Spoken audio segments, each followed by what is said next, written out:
주리라. 그러나 인자가 올 때 세상에서 믿음을 보겠느냐 하시니라. 아멘.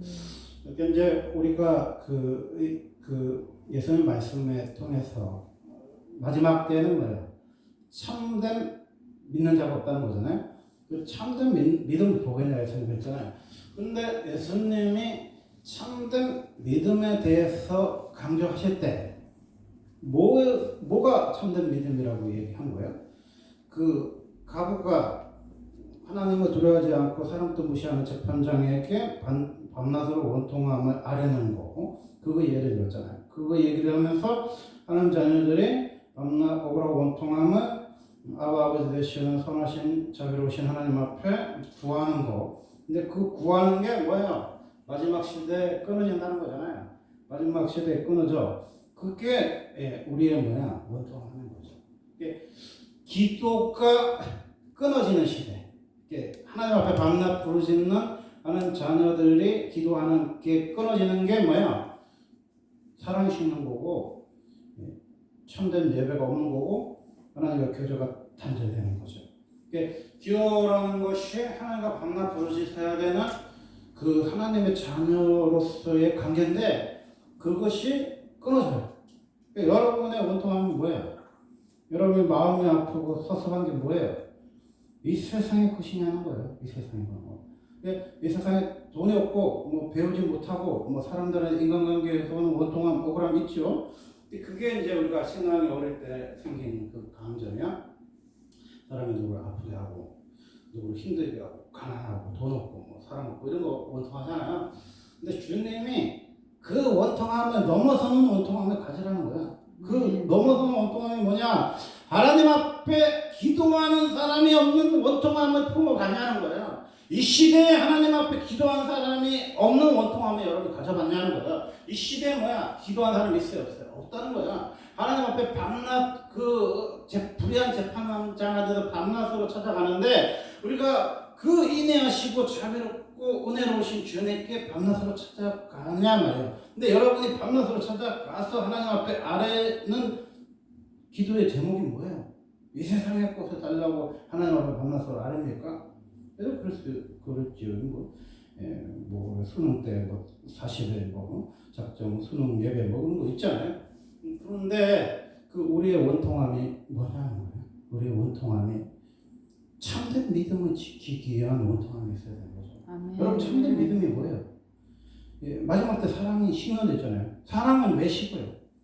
사랑은요 위로 부어주심이 없으면 식는 거예요. 위로 부어주심이 뭔지를 모르는 시대에 우리가 살고 있어요. 기름 부으심 있잖아요. 기름 부어.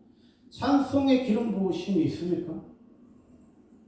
그거는요 찬송의 기름 부음이라는 건요 찬양을 오래 한다고 기름 부은 게 아니라 하나님과 깊은 독대, 하나님의 깊은 말씀의 임재, 이게 있어야 뭐예요? 찬양이 살아나는 거거든요. 그러니까 우리가 했잖아요. 기도가 안 되면 뭐야? 찬양 부르라며. 근데 찬양이 혼미한 시대에 사는데 무슨 찬송을 통해서 기도가 줄이 잡혀요. 이 기도줄과 찬송줄은요 굉장히 연관성이 있어요. 은혜가 안 되는 곳은 삼박자가 다 안 되는데 찬송이 뭔 노래인지를 모르겠어요. 하나님을 찬양하는데 이놈의 찬송가는 도대체 국적이 어디야? 어디서 듣도 보도 못한 노래가 나와서 그 찬송이 우리에게 하나도 은혜가 안 되냐는 거예요. 이게 우리가 있죠. 지금 또 전통적인 교회가 있잖아요. 찬송 부르고 뭐 교동하는 교회 있잖아요. 그런 교회 있고 아예 찬송가가 없고 뭐 복음성가나 마커스 같은 노래를 부르는 교회가 있어요. 근데 이 갈등이 이제 크잖아요. 나이 많으신 분들은 찬송가를 불러서 은혜가 되고 젊은 애들은 그 예수전도단 하이원 모임 같은 그 찬양이라든지 마커스 같은 찬양이 아니면 은혜가 안 돼. 근데 요즘은 이제 국적 불문의 노래들이 많이 나오는데 외국에 그 자기 나라만의 그 노래를 있대요. 이스라엘 노래, 뭐 중국 노래, 일본 노래, 한국 노래 있는데 우리가 이제 전 세계에 이제 다 이제 캠프를 해야 되니까 이제 전 세계에서 모여서 해야 됐더니 니네 나라는 알아듣는 노래가 마라나타밖에 없대요. 그래서 우리나라는 딱 한 곡만 선정돼서 마라나타 그거 하나만 선정됐고 그 나머지 노래는 뭐 좋은 노래인지 이스라엘 노래인지 무슨 노래를 부르는데 뭐 하나님 하는 것 같기도 하고 예수님 하는 것 같은데 들어봤을 때 무슨 노래인지 하나도 은혜가 안 돼. 그건 왜 그럴까요? 노래를요 뭐 마커스를 불러서 은혜가 안 되는 것도 아니고 찬송가를 불러서 은혜가 안 되는 것도 아니고 무슨 외국에 있는 그 사람들의 민요 같은 노래를 불러서 은혜스러운 게 아니라 한마디로 말해서요 찬양의 영이 없는 거야. 찬양의 영이 없는 사람이 마커스를 부르면 은혜가 안 되는 거고 찬양의 영이 없는 사람은 찬송가를 부를 수도 없는 거고 고려 찬송가를 못 부르는 거고 또 외국의 뭐 그 나라만의 찬송가도 그 나라만의 못 알아듣는 노래를 불러서 은혜스러운 게 아니라 찬송의 영이 없어요. 찬송의 영이 왜 없냐? 밤낮으로 부르는 자들의 원통함이 없는 찬송가가 무슨 은혜가 스럽겠어요? 혼의 찬송가를 지금 불러서 애들이 수천 명이 모이는 캠프 여러분 가봤습니까? 애들이 쿵쿵 웃대요. 아, 좀 우리 딸도 저기 가서 쿵쿵쿵 떴으면 좋겠다. 처음엔 되게 은혜가 되는데 뭔 노래인지는 모르겠더라고. 계속 이렇게 하는데 왜 쟤네들이 저렇게 뛰는데 저렇게 열정적으로 부르는데 은혜는 안 되지? 그럼 굉장히 간단해요.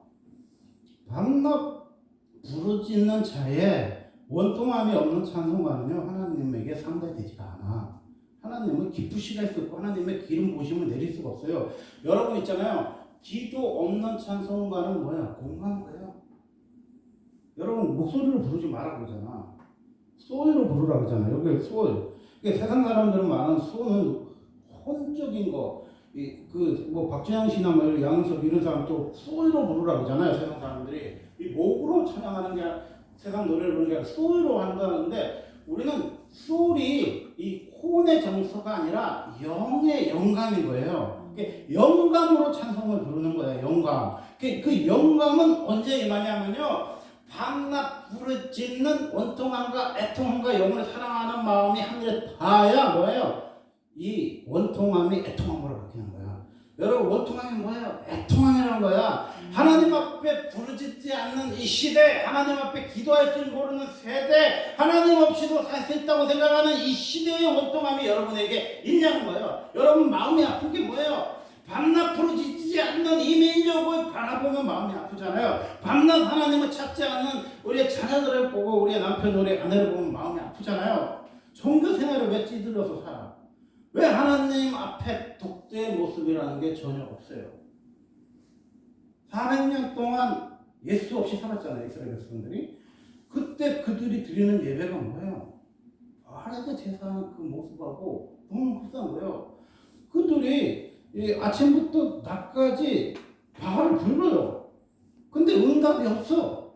그 제단의 주위에서 뛰노더라. 이게 뭐예요? 막 마치 뛰노고 막 춤추고 막 노래하는데 응답이 없어요. 그럼 왜 응답이 없겠어? 걔네들이 열정적으로 열심히 최선을 다해서 안 해서? 뭐 악기가 뭐 신디가 뭐 오르간이 안 좋아서? 최첨단 악기예요. 뭐 하나에 수천만 원 수억하는 악기를 든다고 그런 거 다룰 줄 아는 애들이 많아요. 요새는. 그런데 왜 응답이 없어요? 그건 굉장히 간단한 거예요. 찬송을요 노래로 부른다고 생각하면 안 돼요. 찬송하는 사람은요 밤낮 부르짖어서 기도하는 야성이 있어야 돼. 찬송하는 자는 리코는 뭐야? 기도하는 자여야 돼. 기도하지 않는 자가 부르는 찬송은요 하나님을 감동시킬 수가 없어요. 하나님 앞에 깨지려고 밤새도록 무릎 꿇고 금식하면서 철회하면서 작정하면서 하나님 앞에 몸부림이 없는 노래에 그 혼의 노래에 누가 감동하냐고요. 사람도 감동 안 하고 하나님도 감동 안 하는 거예요. 하나님은 언제 감동하냐면요. 기쁜 독대의 기도가 있는 찬양의 마음의 문을 열게 하시는 거예요. 찬양만 잘 불러도 마음의 문이 열리잖아요. 그러면 그 사람이 찬양을 잘한다는 건요. 음악적인 재능이 있고 악기가 있고 CD가 있고 싱어가 있다는 소리가 아니라 그런 거는 세상에도 있고 교회도 있어요. 근데 차이는 뭐냐? 우리는 영으로 부르는 거잖아. 그 영은 어디서 오냐? 하나님 앞에 밤낮 부르짖는 원통 안에서 오는 거예요. 이게 찬양 사역자라 여러분 중에서 찬양 되고 싶은 애 있잖아요. 찬양 사역자가 된다는 소리는요. 무릎 꿇는 영성이 있어야 찬양 사역자가 되는 거예요.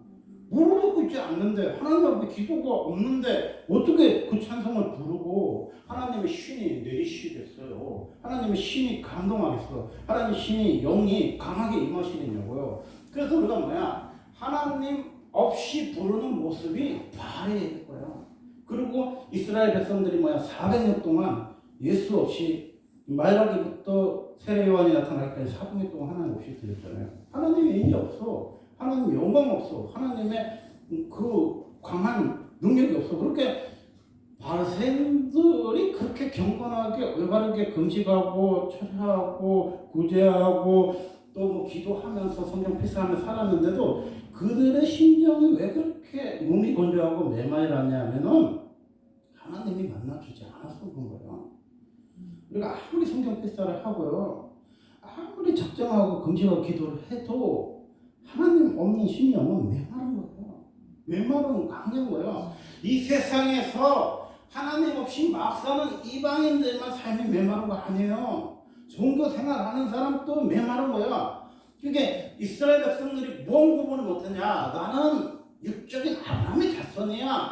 그리고 에스라, 느헤미야의 후손이야. 그래서 그 바벨론으로 그 사람들이 돌아오면서 그바의 강가에서 그 예루살렘 성경이 무너졌잖아요. 무너지면서 눈물을 흘리면서 뭐 했어요? 하나님 버린 거, 하나님 앞에 기도하지 못한 거, 하나님 말씀대로 못 산 거 철저하게 회개했잖아요. 그래서 돌아와서 그 돈이 없으니까 그 소정문으로 지은 황금 성전 못 짓고 나무로 지은 조그만 수르바페 성전 지어놓고 얼마나 감격하고 얼마나 눈물을 흘리며 얼마나 감사하면서 학계 스가랴 시대에 말하기 시대에 하나님 앞에 예배를 드렸어요. 근데 나중에 가니까 뭐예요?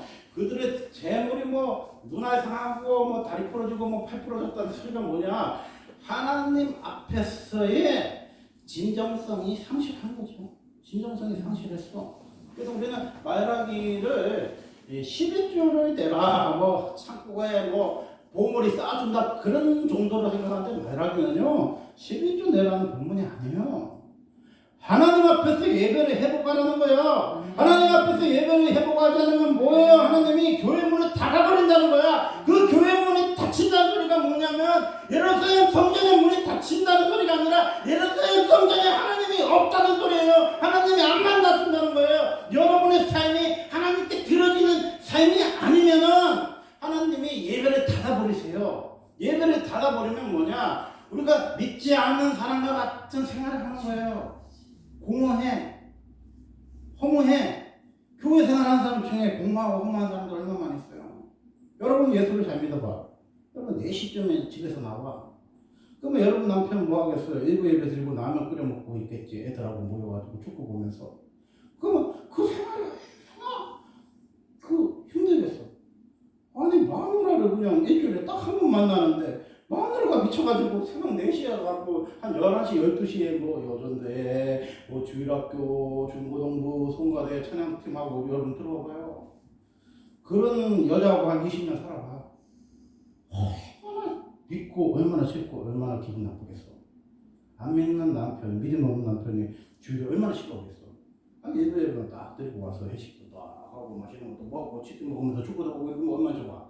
근데 뭐 갖고 뭐야 지금 맨날 보면은 살림살이에 그릇은 쌓여있고 청소는 안 돼있고 애들은 바빠서 근데 끓일 줄은 모르니까 라면이나 끓여 먹으면서 그런 남편의 삶이나 여러분의 삶이 같아요?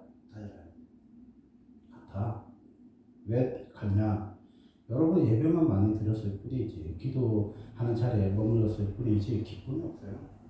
주께서 참된 소망이시잖아요. 주께서 참된 기쁨이시잖아요. 그 기쁨과 감사와 소망이 없는 삶은요 종교 생활에 지나지 않는 거야. 종교 생활을 하면요 삶이 찌들어져요. 세상에서 막 사는 사람만 찌든 거 아니에요. 종교 생활 오래 하면요 삶이 찌들어요.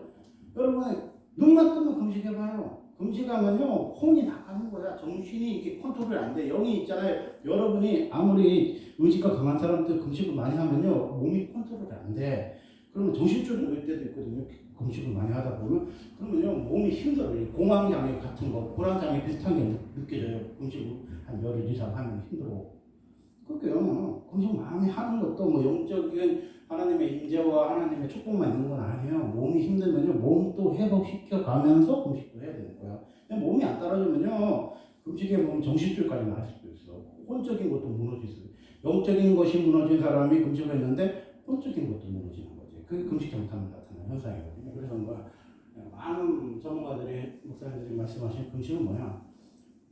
호흡을 어느 정도 보호해가면서 금식해야 돼요. 몸은요, 추스려진 상태에서 금식해야지, 몸이 너무 망가진 사람 금식 들어가면 힘들어요.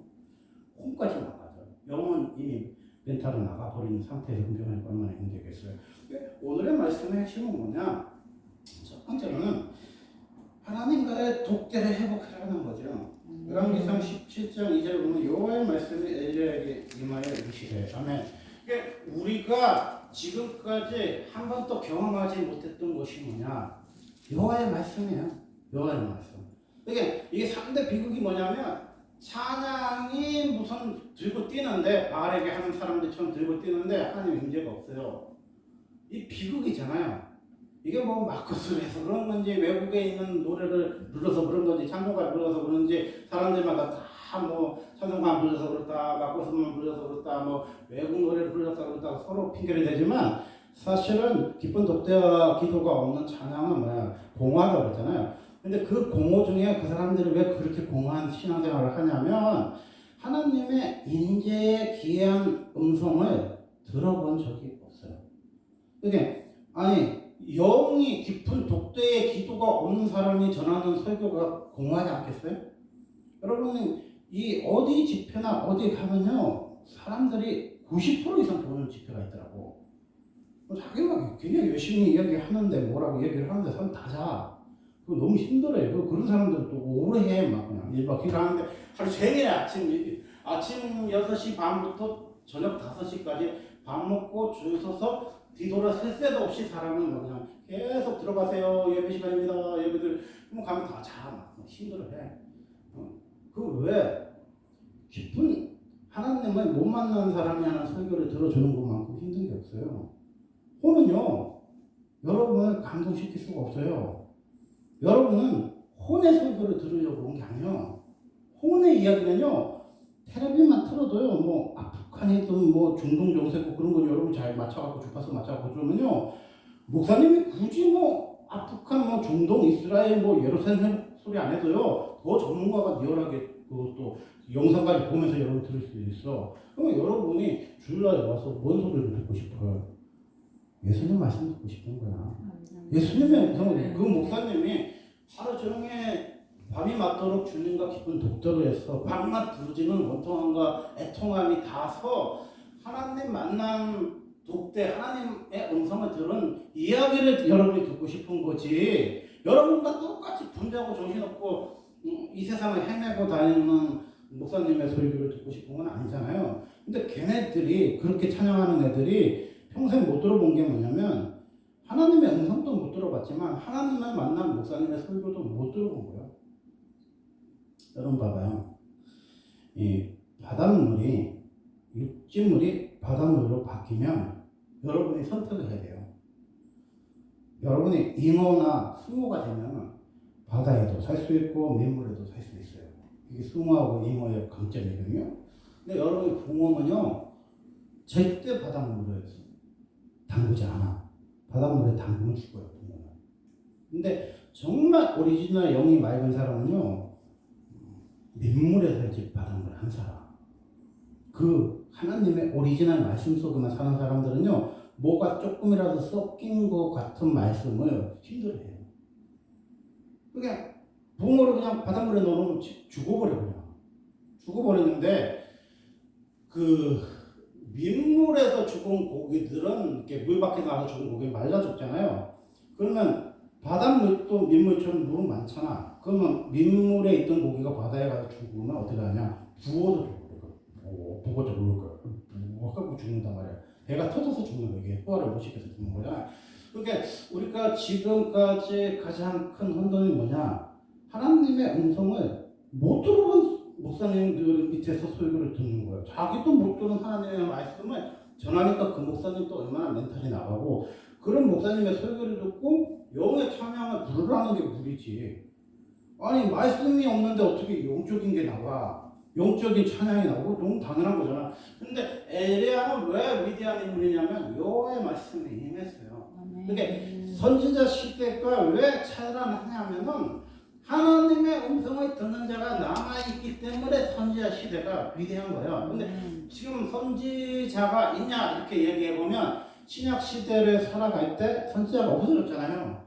근데 선지자가 그 후손이 마지막으로 뭐야? 빌립의 딸들이 선지자 역할을 했잖아요. 그렇게 지금은 선지자는 없어졌는데 제사장처럼 없어졌는데 선지자의 역할을 감당하는 사람들은 빌립의 딸들처럼 남아있어요. 그 사람들이 뭐냐면 하나님과 깊은 독대를 하고 하나님의 음성을 듣는 사람들이 아직도 남아있단 말이에요. 지금 이 오늘을 살아가는 시대에도 남아있어요. 그래서 그 사람들을 통해서 하나님이 선지자적인 사명을 감당하신다는 거예요. 그래서 우리가 하나님의 음성을 못 들어본 거에 대한 여러분의 지책이 있어야 돼요.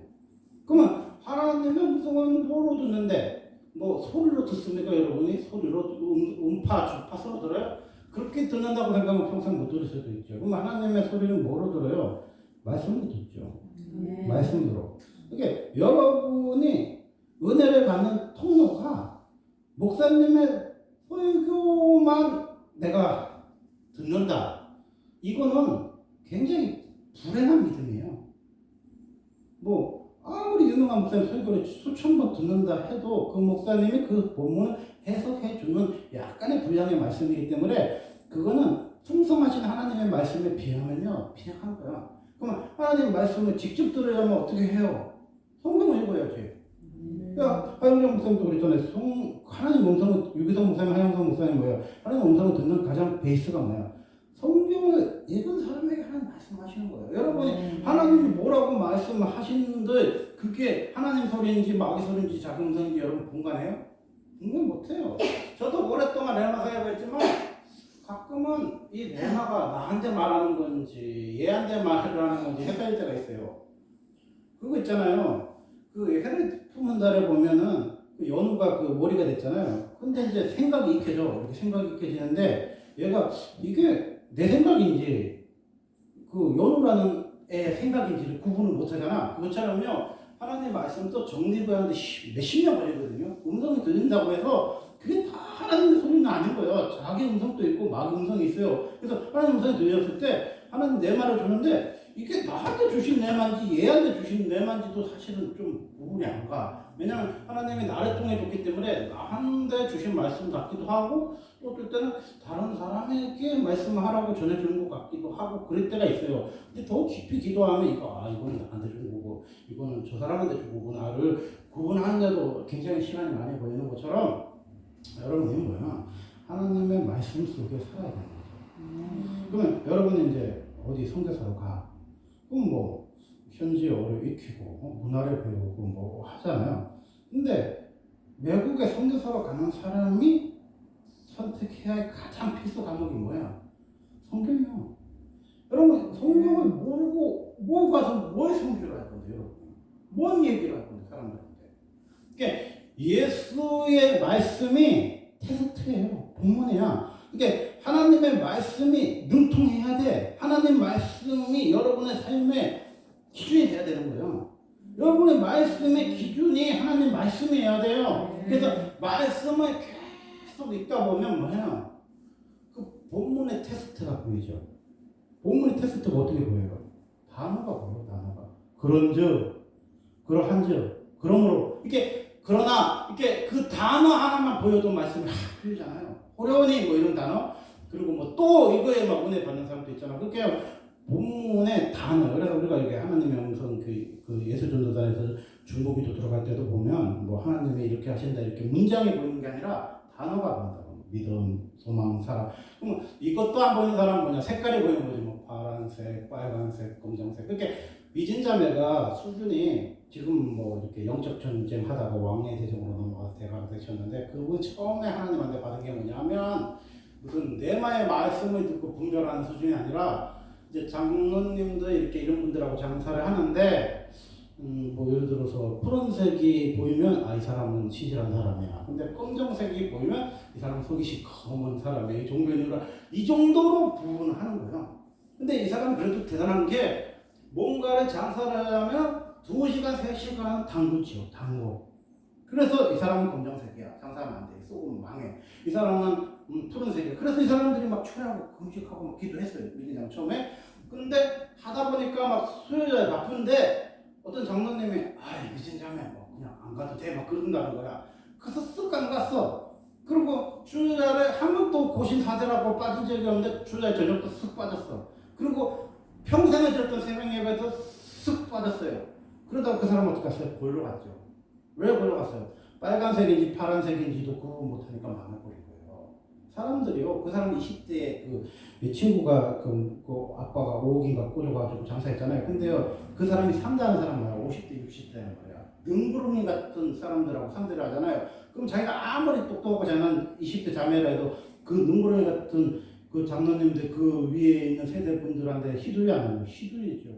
근데 이게 빨간색이야, 이게 파란색이야, 이 정도의 영감이라도 있었을 때는 자기가 장사에 망하지 않았는데 기도를 안 하니까 뭐야, 이게 완전히 사라지니까 뭐예요. 말아먹은 거잖아. 말아먹은 거. 세상 사람 흉내내다가 말아먹은 거잖아. 그러니까 여러분이 최소한 이거는 이 사람은 만나면 푸른색이야, 이 사람 만나면 검정색이야, 이 정도도 영이 안 열리는 사람이 뭘 하겠어? 여러분 장사를 가겠어? 그 사람한테 시집을 가겠어? 이 정도 안 되는 사람 수축하잖아요. 그러면 빨간색, 파란색 다음에는 뭐야? 말씀이죠. 말씀. 그래서 우리가 묵상, 훈련, 생명, 삶, 훈련, 또 정독, 완독하는 거 막 훈련하잖아요. 여러분 이제 요새 히브리서 공부를 하는데 갑자기 마태복음이 떠올라. 이건 뭐예요? 정독을 했대. 하나님 주신 말씀이에요. 내 말하는 거는요, 내가 오늘 본문의 말씀이 떠오르는 거는 큐티고, 내가 읽지 않은 말씀이 떠오르는 게 내 말이거든요. 이게 내가 성경을 창세기부터 계시록까지 많이 읽어보면요, 하나님이 그 필요할 때 필요한 말씀을 주신단 말이에요. 그 말씀을 통해서 여러분 깊이 묵상하면 이 사람을 만나야 되는지 만나지 말아야 되는지, 이 사람한테 투자를 해야 되는지, 이 사람한테 시집을 가야 되는지 말아야 할지의 분별력이 있어요. 분별력이 있죠. 그래서 우리가 사실은 방언을 받고 통역을 받고 분별력을 가지려고 많이 기도를 하는데, 방언을 받아서 통역을 하고 분별력이 가는데 몇십 년 걸리거든요. 근데 이상한 거는 말씀에 눈동하면요 바로 통역이 돼. 내 삶에 바로 통역이 되는 게 뭐냐면 분별력이 들어와서 통역이 돼요. 그래서 여러분 방기도 오래 하는 사람만 통역하고 분별하는 거 아니에요. 말씀만 많이 읽어도요 통역이 되고 분별력이 있다니까. 말씀 많이 읽으면 분별력이 있어요. 그래서 고신이나 어떤 사람들은 거의 기도를 안 하는 거 같고 통역기도, 방언기도를 못하는 사람은 천지잖아요. 근데 그 사람들이 신앙이 좋은 사람들이 왜 그렇게 많아요? 말씀에 눈통해서 그래요. 말씀이 있기가 그렇게 중요한 거예요. 말씀 속에 기도를 담궈야지 여러분이 무슨 무당 푸닥거리 하듯이 기도만 많이 해도 뭐 5시간, 7시간 해도요 후유증이 또 많을 수도 있어요. 말씀 바탕에 기도로 들어가야 돼요. 아멘입니까? 그러니까 하나님의 말씀을 읽는 게 굉장히 중요해요. 그래서 제가 그랬잖아. 도저히 구약이 안 뚫리는 사람은 신약도 뚫어요. 어쩔 수가 없어. 신약은 예수가 보이잖아요. 예수 그리스도의 십자가 보이잖아요. 근데 구약을 못 뚫는 사람들은, 영이 약해서 못 뚫는 사람은 너무 뚫으려고 영혼을 쓰는 것도 힘든 거야. 신약 도독 한 5도 10도 정도 하면요 레이기가 보일 수도 있고, 히브리서와 레이기는 그 같은 그 자매품이거든요. 그러니까 히브리서 공부하다 보면 레이기 이야기를 계속해요. 왜요? 유대인들이 그 레이기의 삶을 살고 있잖아요. 지금 구약의 삶을 살고 있어. 근데 개종을 한 거잖아. 기독교로, 예수님으로. 그러니까 다시 그 사람들이 협박하고 못 살게 그러니까 다시 유대교로 레이기로 들어간 거잖아. 근데 참된 레이기가 뭐냐? 참된 제사가 뭐냐? 참된 희생 제물이 뭐냐? 그게 히브리서란 말이야. 그래서 히브리서가 뚫리면요 민속의 레이기가 뚫릴 수도 있어. 무슨 얘기죠? 요한복음이 뚫려봐. 요한복음이 뚫리면요 에스겔서라든지 예레미야가 뚫려요. 왜냐면 선지자가 그 하나님의 음성에 반응한 게 선지서잖아요. 근데 계시록이나 요한복음 같은 건 뭐야? 하나님과 깊은 독대가 있고 사귐이 있고 만남이 있는 요한이 쓴 거잖아. 그러니까 그 그게 눈에 훤히 보이면요 선지서가 해석이 돼 버리는 거야. 그러니까 어떻게 보면 신약 하나만 뚫어도요 구약을 웬만한 거 다 해석할 수 있어. 그 신약의 잣대로 구약을 풀면요 다 풀려. 근데 여러분 신약의 잣대도 없으니까 구약을 생으로 읽으려니까 이게 생저우를 경험하는 거지. 여러분 안 뜨이는 거예요. 그러니까 여러분이 한 소리는 뭐야? 그냥 나는 이규성 목사님을 봐. 나는 박보영 목사님을 봐. 나는 뭐 브라이언 박 목사님 봐. 뭐 그것도 안 텔레비 보는 사람도 많지만 그거는 한계인 거예요. 남의 눈에 빗대어서 여러분 살면 안 돼요. 여러분 소경입니까? 여기는 돌이다. 여기 가다 자빠진다. 그 소경은 뭐예요? 인도하는 사람이 있어야. 그래서 사울이 소경됐을 때 길을 안내하는 사람을 붙였잖아요. 그러니까 여러분은 길을 안내하는 사람 지금 붙어 있단 말이야. 그게 브라이언 박 목사님, 그게 박보영 목사님 그런 수준이야. 근데요, 안내자를 여러분 띄워버려. 그럼 뭐가 안내하는데? 진리의 말씀이에요. 안내. 진리가 너희를 자유케 하잖아. 진리가 멈추고, 진리가 가고, 진리가 함께 하잖아요. 왜 지금 마지막 시대를 이렇게 살면은 사람들이 불안하냐? 그 13만 4천 물량 비슷한 거예요. 이제 예수님이 이제 뒤로만 한다며. 그 뭐 디지털 화폐가 막 바뀌고 뭐 어쩌고 하고 뭐 언어가 통합되고 뭐 구글이 통합되고 페이스북이 통합되고 막 세계 정부가 막 일어나고 막 그 민족과 문화와 나라를 통일해서 뭐 적그리스도가 다니엘서에서 나타난 것처럼 멸망에 가정한 자가 예루살렘을 다스리는데 그 자가 정치적인 메시아에서 적그리스도가 되잖아요. 그러면 우리가 딱 드는 생각이 이러다가 내가 총을 못 받으면 이 바코드 잘못 받아서 666 받아서 지옥 가면 어떡하지? 이렇게 막 두려움이 막 떨리는 거잖아요. 근데요, 우리가 두려워하고 떨지 말아야 될 것은 뭐냐? 예수님이 세상 끝날까지 뭐야? 너희와 함께 하시는 거예요. 그럼 여러분이 세상 끝날까지 함께 하시려면 뭘 해야 돼요?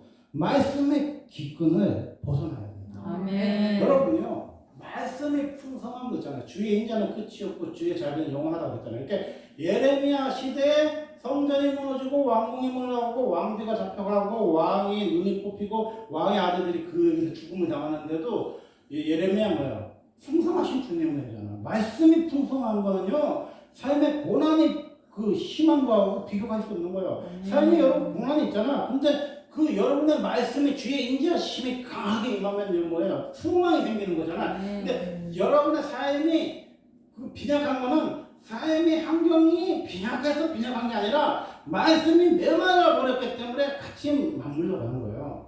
그러니까 말씀이 풍성함을 경험하세요. 그러니까 여러분 삶을 마귀가 흔들어낼 수 있잖아요. 환경과 사람과 여건으로 여러분을 묶어놓을 수 있잖아요. 근데 말씀이 풍성해. 말씀이 풍성해. 내가 하나님과 깊은 족대의 말씀으로 살아. 그러면 이 요한의 말씀이 임했잖아요. 요한의 말씀이 임하면 뭐야? 하나님의 공급함을. 그러니까 이 세상의 모든 사람의 공급이 끊어지면 어떻게 하는데요? 까마귀가 먹겠지. 여러분이 바코드를 못 받아가지고 뭐 물품을 못 사고 뭐 배급하는 세상이 온다면 누가 우리는 먹여 살려? 여러분 걱정할 거 없어요. 이스라엘 백성들 강야에 집어넣었을 때 누가 먹여 살렸어? 많은 나라들이잖아. 아니야. 그럼 만약에 세상 정부가 다 통합이 돼가지고 666 안 받으면 우리가 뭐 물것도 못 사고 뭐 먹을 것도 없어. 그럼 우리는 예수 믿는 사람은 그럼 굶어 죽으라고 성경에는 그렇게 말씀해? 아니잖아요. 장사 못 하는데 농사 못 짓는데 갖다 놓으니까 뭐야? 하나님이 40년 동안 먹여 살렸잖아요. 하나님이 또 다른 차원의 하늘의 문의 창을 열어요. 하늘의 창이 열리는데 이런 일이 있으냐고 그랬죠, 장관이. 그렇잖아요. 우리는 그걸 걱정하는 거야. 하늘의 창이 막힌 거는 생각 안 하고 이 육신의 정부가 우리를 신학으로 다 우리를 픽박하면 우리는 뭐 먹고 살지 걱정하는 거지. 예수 잘 믿는다고 해서 하나님 예수님 찬양한다 해서 우리를 감옥에 보내거나 우리 죽이거나 우리를 픽박하면 우리 어떻게 살아요? 예수 이름으로 사는 거죠. 그럼 뭐 먹고 살아? 하나님, 여러분 사람이 공급이 끊어지는데 가면요 하나님이 초자연적으로 먹이세요. 그러니까 그런 시대가 뭐냐면은 그 아합이 막 군대를 풀어서 엘리야를 지잡듯이 죽이려고 하잖아요. 그래서 하나님이 그런 시내라는 곳에 숨겨놔요. 사람들이 있으면 누가 고발하고 신고하니까 사람이 없는 데다가 엘리야를 갖다 놨단 말이야. 그걸 몇 년 동안. 그러면 사람이 없으면은 엘리야가 뭐 농사를 짓고 또 아니고 뭐 물고기 잡아먹는 건데 엘리야도 신이 아니고 사람인데 어떻게 먹고 살아요? 그러니까 아베 왕궁에 그 까마귀들이 있는데 까마귀들이 그 왕궁에 있는 거 좀 훔쳐 먹는데 그 훔쳐 먹기 좋아하는 까마귀는 애기도 없고 뭐 형제도 없고 뭐 그렇게 그 까마귀 같은 놈을 그러잖아요. 우리 불길한 징조라고 그러잖아요. 그 불길한 까마귀가 애비도 없고 아비도 없고 그렇게 치고 지들끼리 치고 먹고 하는 까마귀가 그 무슨 개척교회 목사님의 불모족도 말든 무슨 영민의 정이 있어서 까마귀가 하면서 토해 넣고 있어. 그렇잖아요. 지 애비도 없고 지 애미도 없고 지 형제끼리도 싸우는 까마귀가 무슨 정이 있어서 사람을 먹여 살리냐고요. 하나님이 햇볕하는 거죠. 왜? 하나님은 까마귀를 통해서 먹여 살리지 않으시는 그거 생각해보면 이 세상 정부가 우리한테 10원도 안 줘. 우리 예수 믿어서 666 안 받으면 뭐 칩을 뭐 디지털 화폐가 그건지 뭔지 모르겠지만 이제 막 입력을 안 하면 뭐 바코드를 안 받으면 우리가 아무것도 못해. 우리가 노인 스포에서 우리 엄마가 이것이요 여보시요 아이스크림 사고 싶어요 한 시간 떠들고 갔다는 것처럼 이제 그런 시대가 오는 거지. 바코드를 안 받으면 안 하면 이거 할 줄 모르면 이제 그 우리 뭐 주유소나 어디 가도 안 하면 요새는 이제 물건 못 사잖아 이제 카드. 근데 그러죠. 카드 잊어먹잖니. 그러니까 잊어먹지 않는 카드를 줄게. 여기다 새겨라. 여기다가 새겨. 그러면 이제 우리 코로나 때 저 목사님들 분명히 홍보를 하시겠지. 이거는 종교적인 거 아니다. 이거는 실생활적인 거야. 나도 오늘 하고 왔다. 그래서 이렇게 해주겠지. 그러면 신앙이 좋은 사람은 이게 여기다가 666 써는 거지 알겠어. 그러니까 이제 어디 산속에 가서 이마소서 바람 같은 성령으로 살지 않고 물 부어먹고 살아. 그런 거 걱정하지 말라고. 하나님이 까마귀 통해서 먹으세요. 하나님이 사람이 있는 곳에 가면 사르탑 가부를 통해서 먹이시는 거고 사르탑 가부가 굶어 죽으려고 그래요. 이게 두 개밖에 없어. 근데 하나만 달라고 그러면 목사님이 어디 있어요? 여기 참 깡이 좋은 거냐. 하나만 달라고 그랬잖아요. 그러면서 뭐라 기름병에 기름이 떨어지지 않아. 밀가루가 떨어지지 않아. 이 소리는 뭐냐면요. 믿음의 세대를 하나님이 살리신다는 거예요. 그 목사님을 보면서. 그 사람들이 그걸 먹었으면 한 끼 먹고 죽었잖아요. 근데 그 목사님 좋으니까 그 세 가족이 그 몇 년을 안 굶어 죽었잖아. 왜? 엘리야의 기도로 안 굶어 죽은 거예요. 기도하는 사람이 여러분의 집에 가면 어떻게 해요? 여러분이 한 끼밖에 없는 식사거리밖에 없어도 하나님의 고난이 끝날 때까지 3년 6개월이요. 여러분이 채워주신 하나님을 만나게 되는 거죠. 여러분이 작정해봐요. 그럼 이러지. 작정이 뭐 지금 69일이잖아요. 그럼 저도 그렇게 하나님 저 1,000원 할까요? 100원을 할까요? 뭐 이렇게 하는 거지. 돈이 없으니까. 그런데 이게 작정의 원리가 똑같은 돈을 똑같이 내야 된대. 우리 배웠잖아요. 나는 이제 어떨 때는 10원밖에 없는데 그 10,000원씩 내면 못 내잖아. 그래서 하나님한테 늘 두려워. 그래 하나님 내가 한 20일쯤 하다가 돈 없으면 다시 1일로 할게. 근데 지금 뭐예요? 69일째야. 그럼 69일째란 뭐냐면 69번에 10,000원을 낼 만한 돈을 하나님 줬어 안 줬어? 줬다는 거죠. 작정해보면 여러분이요. 돈이 없어서 다시 일본 해본 적 있어요? 돈을 잘못 넣어서 일본 한 거 말고 돈이 없어서 여러분 일본 했어요? 여러분이 100일 작정하면은요 100일에 똑같은 분량의 만나를 여러분 경험해요. 만나가 오늘 이만큼이었잖아요. 그럼 내일도 이만큼이야. 그러면 이 작정이라는 건 만나를 먹는 거예요. 근데 내가 생각할 때는 나는 지금 직장도 안 다녀. 한편도 돈을 안 줘. 한번 생각해봐도 5일만 지나면 여기 봉투에 1,000원짜리를 바꿔놓지 않는 이상은 이거 낼 수가 없어. 그래서 나는 아유 하나님 죄송하고 미안한데요. 난 1,000원밖에 없어. 그래서 다시 일을 할게요. 근데 이게 뭐야? 69일이잖아. 이건 뭐야? 돈 없어서 작정 못한 사람이 있다 없다? 없다는 거예요. 그러니까 여러분이 작정만 한 100일 해보면요. 하나님 정말 사랑해요. 여러분 한 100만 원 있어가지고 딱 그냥 100만 원 내고 그냥 작정 일 말씀만 집어넣는 사람은 걱정 없는데 하나님이 10,000원을 줘야 되는 사람은 뭔 부담이 있어. 이거 돈이 없어서 작정이 깨지면 어떻게 할까? 뭐 아니면 동생한테 빌릴까? 엄마한테 빌릴까? 그 생각하잖아요. 그래서 제가 사실이 지날 때 돈이 없어서 다시 일을 해야 되나? 막 그 생각을 참 많이 했거든요. 근데 뭐예요? 69일이잖아 69일. 여러분 하루에 10,000원 또 귀한 거 알아요? 몰라요? 직장 안 다니면 10,000원도 없잖아. 그래서 10,000원 갖고 막 일주일 사는 프로 있었잖아요. 그렇잖아요. 10,000원을 맨날 낸다는 거 쉬운 거 아니에요. 그러려면 아예 여러분의 믿음을 좀 낮춰서 한 1,000원을 내면 좀 그래. 100원을 내면 가능해? 100원을 내갖고 한 80을 하면 뭐 얼마 안 되잖아요. 근데 만 원을, 그래도 만 원은 넣어야 될 것 같은데 하다 보면 아 이거 없어갖고 1,000원 내면 어떡하지? 그러면 작전이 깨진다는 거면 다시 해야 되나? 막 그러잖아요. 고민할 거 없어요. 똑같은 여러분이 여기다가 1,000원을 넣으면 1,000원이 계속 생겨. 이게 몇 돌이에요, 몇 달. 여러분이 처음에 만 원을 작정하잖아요. 그럼 똑같은 만 원이 계속 들어와요. 그럼 만약에 하나님이 안 주면 작정을 지금 받으실 때가 아니고 여러분 작정 안 하고 그냥 고기 먹고 그냥 기도 안 하도 돼. 이 작정을 정말 하나님이 받는 작정은요 물질을 줘요. 하나님 작정 받고 싶다며. 그러면 그분이 시간만 요구하시겠어요? 물질이 있어야 작정이잖아요. 그러면 그 물질을 누가 주는 거야? 하나님이 주는 거지. 그럼 여러분이 하나님이 작정의 물질을 채워준다는 것을 경험하면 뭐예요? 무서울 게 있어요? 없어요. 제가 예수 전도당 강사님한테 물어봤는데 그분들이 이제 한 분도 없잖아요. 그 아가씨들을 보통 가잖아요. 그럼 13만 원 공탁금을 못 내는 애들이 그렇게 많거든요. 근데 누가 시집을 가. 그럼 최소한 한 3만 원은 내야 되는데 기도를 하는 거죠. 하나님, 내 친구 자매가 시집을 가는데 3만 원이 없어요. 어떻게 하면 좋을까요? 친구 아빠가 돌아가셨는데 한 5만 원 내야 되는데 어떻게 해요? 그럼 어떻게 할까? 하나님이 3만 원 줘요. 그 3만 원 냈대. 그게 뭐야? 신앙의 풍성함이라는 거야. 그래서 여러분요, 제일 먼저 어느 단체에 헌신하면 하나님이 뭘 경험을 하게 하냐면요, 돈을 벌어가지고. 여러분 직장 생활에서 한 300만 원 내서 11조 얼마 하고 사는 그런 삶하고 여러분이 빵원에서 하나님을 만나보면요, 하나님이 구하는 대로 준다니까? 여러분이 결혼식 가고 싶으면 결혼식 비용이 나오고, 장례식 가면 장례식 비용이 나오고, 또 어떤 장례가 있다나 돈이 없잖아.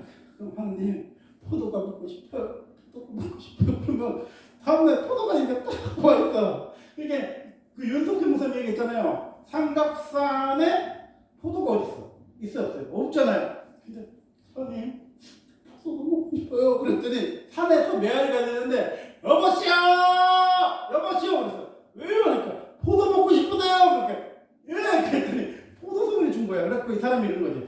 아 이거는 우연이겠지. 그러면은 이거는 누가 줄 수 없는 것 좀 구해보자.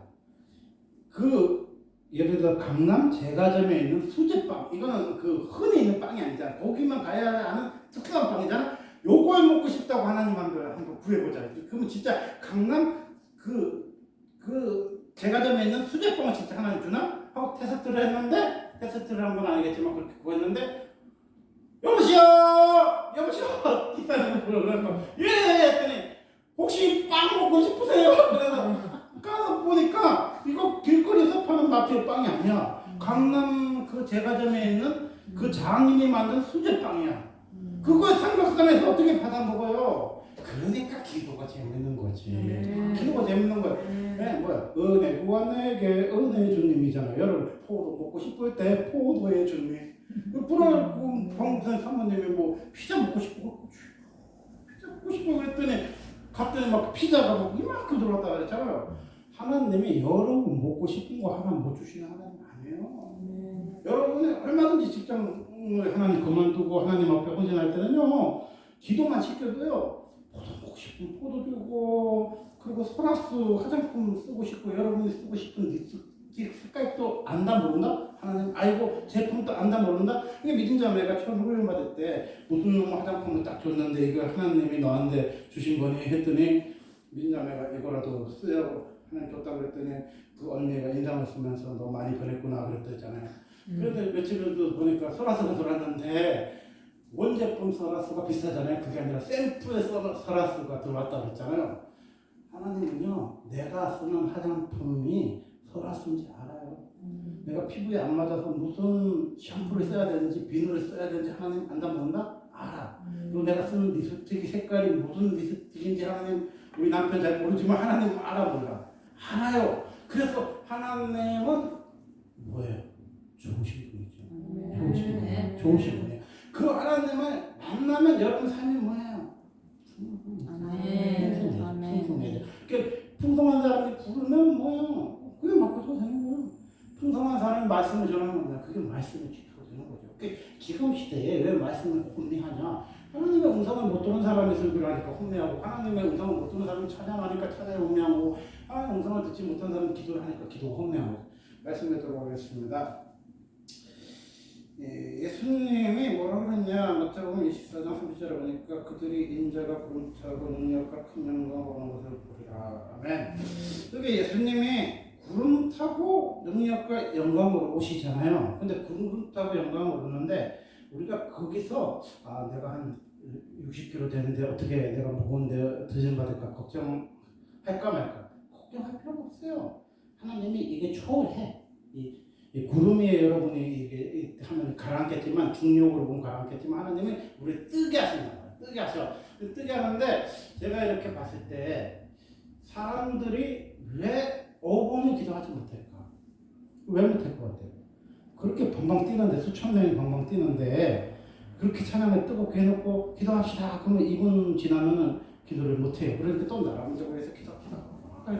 또 한 2분 기도를 하다가 또 터키를 위해서 기도합시다. 막 또 그래. 그러다가 이제 또 1시간 넘게 떼어서 기도했다 그래요.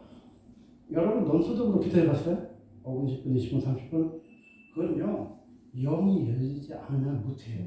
근데 지금 우리나라에 어느 집회나 어느 교회나 어디를 가도요, 방방 뛰는 애도 있잖아요. 찬양하는 애도 있어요. 근데 걔네들 하고 기도로 들어가면요, 2분만 지나면 다 조용해요.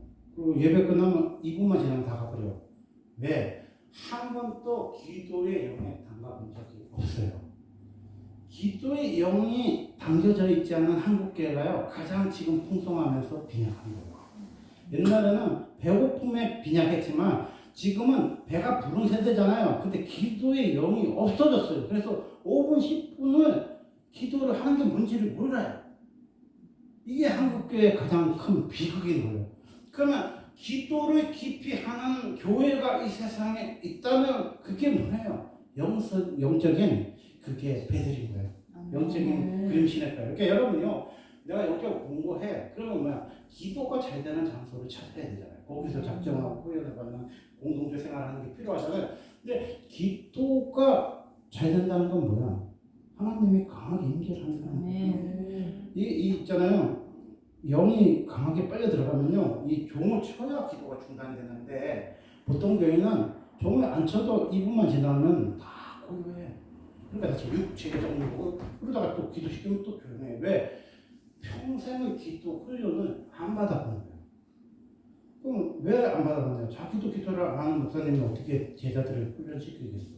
그래서요, 기도의 훈련을 여러분이 반드시 받으세요. 그래서 기도를 여러분이 잘 되는 곳에 가서 기도하는 게 맞지.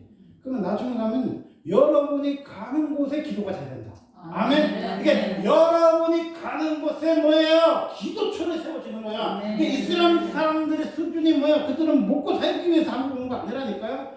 우리나라 이제 못 사는 나라에 배움도 짧은데 우리나라 그렇게 생각하면 안 돼요. 걔네들이요, 그 나라에서는 선생님이야, 그 나라에서는 교수님이야. 그 사람들은 왜 왔어? 먹고 살려고 지시하게 한국 온 거 아니에요. 한국을요, 메카 만들다 온 거예요. 너무 착각하면 안 돼요. 중동 사람들이 왜 왔어요? 한국을 메카 만든다니까? 걔네들이 30만 명만 이 이슬람교 사람들이 풀어놓으면요, 지금 3,000개죠. 그럼 3만 개 되면 뭐야? 한국 교회 무너뜨릴 수도 있어요. 무서운 애들이에요. 그러니까 걔네들이 3,000개의 지금 기도초가 있잖아요. 우리가 돈을 외국에 왜 벌러 가? 우리는 먹고 살려고 가요? 아니죠. 그 교회 선교하러 가는 거잖아. 선교하러 전도하러 가는 거잖아. 우리가 옛날에 믿음 좋을 때. 그거 마찬가지예요. 그러니까 우리가요, 기도처를 그 나라에 세우면 뭐야? 영국을 변화시킬 수 있어. 미국을 변화시킬 수 있어요. 그리고 일본도 변화시킬 수 있는 거야. 그러니까 뭐야? 요새는요, 땅 따먹긴 거야. 우리가 하도 기도가 약해지니까요, 이제 작것들이 우리의 나라에 와서 기도처를 세우네. 그래서 제가 하나님 앞에 드는 마음이 뭐냐? 지금 좀 바쁜데, 제가 목회자 훈련 받는 거하고 전도하는 거하고 어느 정도 정리가 되면 성도님들을 모으고 제가 성지 구경을 시켜줄게요. 제가 무슨 이스라엘 성지를 가려면 350만 원 내라고 그러니까 여러분은 돈이 없으니까 여러분 구경 못 시켜주니까 성지 동성연애의 성지 이태원 이슬람교의 성지 이태원을 우리가 가서 한번 기도해보자. 성지 깨트린 거야. 아니 왜 우리 우리나라가 동성연애자들의 성지야 왜 이태원이? 그리고 그 이슬람교의 성지가 왜 이태원에 있어? 이건 너무 기분 나쁜 거 아니에요? 성지가 왜 우리나라냐고. 동성연애하는 사람들의 성지가 왜 이태원이 우리나라 성지야. 그리고 이슬람교의 성지도 왜 이태원이에요? 그 말은 뭐예요? 이태원을 교회를 기도의 집을 만들어 놓으면 그것들이 다 물러간다는 소리잖아. 그것들 다 깰 수 있다는 소리잖아. 그렇게 생각해 보면요, 저는 이런 생각해요. 그 동강 밑에 보면은 그 사람들 카지노 있잖아요. 카지노 하면 뭐 자살하고 몸 팔고 막 그런 애들 있잖아요.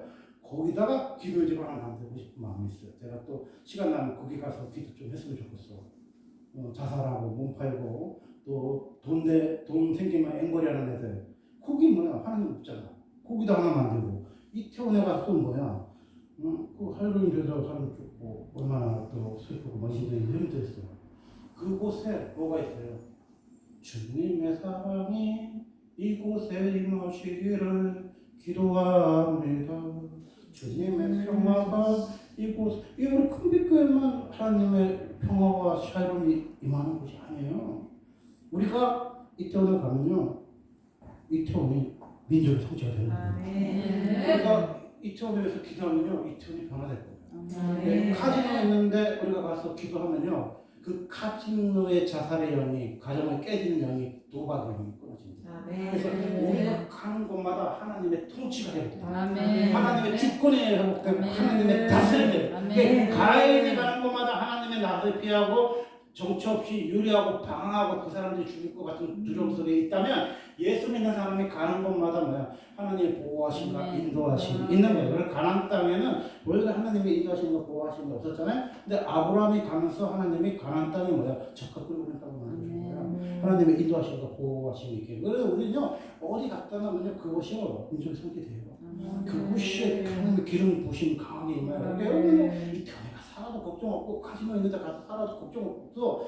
왜? 하나님이 나와 함께 하시기 때문에. 그래서 우리의 목적은 우리를 큰빛교회를 만들어갖고 막 기도처를 만들어서 여기서 기도 많이 해서만 여기서 잘못해서는 부천을 만드는 게 꿈이 아니라, 우리가 있는 부천 사람들이 다 퍼뜨리는 거예요. 다 퍼뜨려요. 부천이요, 전통이 있더라고. 무등산에서 쫓겨난 사람들이 쪽방촌으로 갔고, 88 올림픽 때 그 사람들의 민초들이 밀려나서 부천에 와서 살았거든요. 그래서 부천에서 자기가 예수라고 주장한 사람만 4사람이에요. 이만큼 부천이 영적으로나 혼적으로 지쳐있는 곳인데, 이곳에 마커스가 생기고 기도의 집, 크로스 처치가 생긴다면요, 이 세상 어디 학폐하고 힘든 민초들이 사는 쪽방촌이든 어디 폐가촌이든 어디든지요, 하나님이 그곳에 장악하실 수 있는 거지. 그걸 지금 부천에서 하나님 우리에게 미션으로 주신 거죠. 기도하겠습니다.